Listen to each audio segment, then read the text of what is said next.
여러분 안녕하십니까, 진성호입니다. 이제 27일 이재명 의원의 체포동의안이 투표에 붙여지는 날입니다.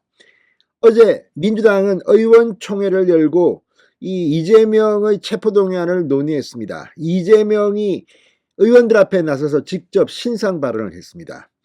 그리고 설훈 의원 등이 몇 명 나와서 이야기를 했다는데, 그 내용이 공개되면서 아마 이재명은 기소가 되면 당대표에서 내려오라는 압박을 받을 것 같습니다. 이처럼 분위기가 점점 더 이재명에게 불리하게 돌아가고 있습니다. 심지어 박지원 전 국정원장이 민주당의 지지율이 폭락하는 것을 비판했습니다. 이재명 소리밖에 없다. 민생은 어디로 갔느냐? 그런데 그랬을까요? 이재명 대표가 방금 전 당 최고위원회의에서 발언을 했습니다. 그런데 평정심을 잃었다는 생각이 듭니다. 자, 아무리 그렇지만 윤석열 대통령은 국민이 뽑은 대통령이고 아직 취임 1년도 안 됐습니다. 그리고 윤석열 대통령한테 패한 당사자가 이재명입니다. 그런데 이재명 대표가 방금 전 윤석열 대통령에게 이런 발언을 했습니다. 그게 깡패지 대통령이겠나?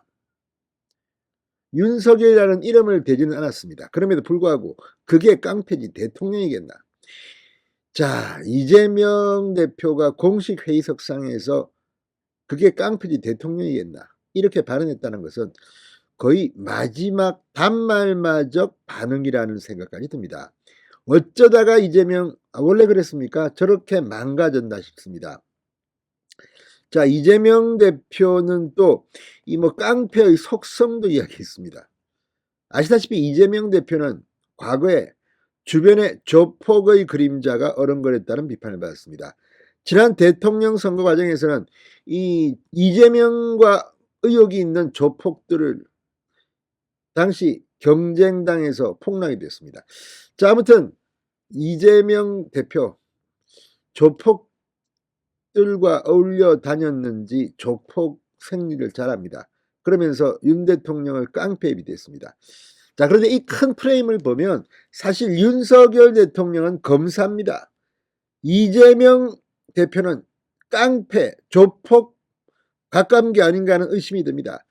검사 대 깡패의 대결일까요? 그래서 검사가 국민들 앞에 승리한 걸까요? 물론 이걸 단선적으로 말하기는 힘듭니다. 그럼에도 불구하고 이재명에 비해서 깡패라는 단어를 윤 대통령의 빗대 말한 걸 보면 아무래도 깡패라는 단어가 이재명에게는 상당히 익숙한 모양입니다. 진성호의 융단 폭격 시작합니다. 이재명 민주당 대표를 융단 폭격합니다. 이재명 대표가 방금 전 국가 권력을 가지고 장난하면 그게 깡패지 대통령이겠나? 윤 대통령을 빗대서 비판했습니다. 자, 오늘 당 최고위원회에서 자신에 대한 검찰 수사와 관련해 수사권 가지고 보복하면 그게 깡패지 검사겠나? 이런 말은 누구나 할 수 있습니다. 깡패, 조폭, 무슨 살인자, 강간범도 자신을 검찰이 수사하면 야, 나는 강간 안 해서 살인 안 해서 사람 안 때렸어. 검사가 깡패야. 나는 억울해. 이렇게 말할 수 있습니다. 이 모든 것은 법치주의에 따라서 수사를 하고 기소 여부를 판단하고 판사가 재판에서 땅땅땅 판결을 하는 겁니다. 근데 지금 피해자 신분인 이재명이 어디다 대고 대통령을 깡패라고 합니까? 아무튼 논리적으로도 상당히 허점이 보입니다. 이렇게 치고 나가면 국민들이 박수를 치면서 야, 이재명 억울하다, 죄도 없는데 윤석열 깡패 대통령이 잡아 넣으려고 하는구나, 방어해야 된다, 이렇게 생각하겠습니까? 지금 민주당의 지지율 그리고 이재명 검찰 수사에 대한 여론조사 결과들을 보면 이재명은 단단히 착각하고 있습니다. 오죽하면 박지원이 민주당 지지율을 보고 이재명 민주당을 비판했겠습니까? 자, 이재명 대표는 또 폭력배가 폭행을 저지르면서 왜 방어하냐, 가만히 맞아라고 하는 게 깡패 인식이라고 생각한다. 이재명 잡아보겠다고 이재명 가족, 친구, 후원자, 이웃, 지지자들, 아는 사람들까지 이재명과 관계 있는 사람들이 지금 너무 고통이 크다, 이렇게 말했습니다.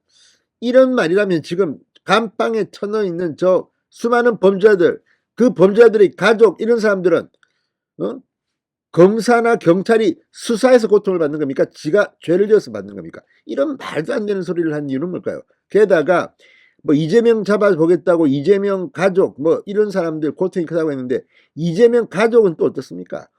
부인 김혜경 씨는 경기도 법인카드로 초밥 먹고 고기 먹고 중국 음식 먹고 창피하지도 않습니까? 또 아들은 불법 도박 뭐 불법 성매매 의혹에 지금 수사를 받고 있습니다. 아니 이런 죄가 없다면 검찰이 경찰이 수사를 합니까? 물론 이게 처벌될지 안 될지는 가봐야겠습니다만 본인도 불법 도박 등에 대해서는 시인한 바 있습니다. 창피하지 않습니까? 게다가 뭐 친구, 후원자, 이웃, 지지자들 이 사람들이 죄를 안 지은 사람들을 이렇게 고통을 줍니까? 그 주변에는 막 범죄자들이 우글우글 합니다. 왜 그렇게 의혹이 많습니까? 이재명 주변에 있는 사람들은 참으로 창피스러운 발언이라 아니할 수 없습니다. 자, 이재명 대표는 제가 시장 도지사로 일하며 이재명은 공개된 표적이기 때문에 이재명 곁에 있는 것만으로 표적이 된다. 언제든지 공격당할 수 있기에 내 근처에 있다면 철저하게 조심해라고 말한 적이 있다. 이런 식으로 국가 권력을 남용해 특정인을 죽이겠다고 공격하는 게 국가 권력에 맞는 일인가라고 되물었습니다. 이것도 웃기는 소리입니다. 시장 도지사로 일한 사람들이 한둘입니까? 그 사람들은 다 공개된 표적입니까? 아무튼 말이란 게 말장난만 칩니다. 그리고 철저하게 조심하라고 말했다는데 이렇게 김용, 정진상, 유동규 다 줄줄이 구속되고 감방 가고 재판받고 있습니까? 그렇지 않습니다. 이재명은 스스로 돌아보기 바랍니다. 창피한 줄 아시기 바랍니다. 자, 그러면서 오늘 또 정부의 자살 예방 대책을 또 비판했습니다. 국민의 생명과 경제를 조금만 깊이 생각했다면 장난 아닌 장난하겠나 그러면서 지금 자살이 뭐 어떻다 하면서 오늘 한마디 했습니다. 이 국민은 극단적 선택을 할 만큼 삶이 고통스럽고 민생 문제를 해결해달라고 권력을 맡기고 세금을 내는데 국가 최고 권력을 가진 정치 집단이 하는 짓이라고는 국민의 처참한 삶을 가지고 농담을 한다는 것이다. 그러면서 번개탄 이야기를 했습니다. 자, 이 문제, 자살 문제를 해결하겠다고 내놓은 대책이 자살에 많이 사용되는 번개탄 생산을 막겠다는 것이다. 그러면서 농담을 한다고 비판했습니다. 아무튼 자살 이야기가 나와서 말이지 이재명 주변의 사람들이 극단적 선택을 한 사람들이 얼마나 많습니까? 그리고 또한 이 자살 이렇게 이재명 대표가 공개적으로 말하는 것도 부적절해 보입니다. 아무튼 이재명 대표 이제 체포동의안 표를 앞두고 사람이 좀 총명스러운 이름 같습니다. 진성호의 윤관 폭격이었습니다. 여러분 감사합니다.